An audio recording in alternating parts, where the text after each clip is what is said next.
મેળવી છે રાજ્યના હવામાનના સમાચારથી તો કાગડોળે ચોમાસાની રાહ જોતા ખેડૂતો માટે અતિ મહત્વના સમાચાર સામે આવ્યા છે। જી હા, વિગતો અમે તમને આપી દઈએ કે જ્યાં ચોમાસાને લઈ હવામાન નિષ્ણાત પરેશ ગોસ્વામીનું આંકલન સામે આવ્યું છે।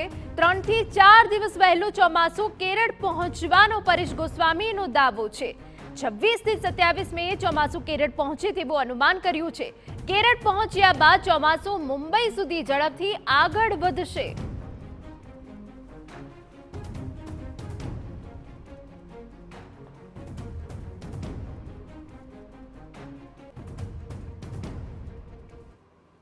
ચોમાસું પહોંચતા લગભગ 14 અથવા તો 15 જૂન સમય છે આવી શકે છે। એટલે જે ગુજરાતની અંદર ચોમાસાનો જે પ્રવેશ કરે છે, જેમાં ખાસ કરીને આપણા દક્ષિણ ગુજરાતનો વલસાડ જિલ્લો છે, જે નૈઋત્યના ચોમાસાનો મુખ દ્વાર કહેવામાં આવે છે।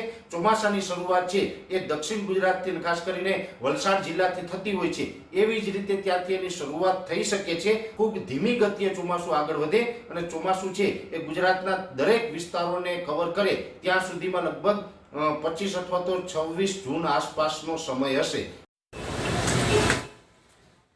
કરી લઈએ તો 15 થી જૂનની આસપાસ ચોમાસું ગુજરાતમાં પણ દસ્તક દઈ શકે છે। 26 જૂન સુધીમાં સમગ્ર ગુજરાતને આવરી લેશે। 2024 ચોમાસું ખૂબ સારા મિજાજ સાથે આગળ વધી રહ્યું છે।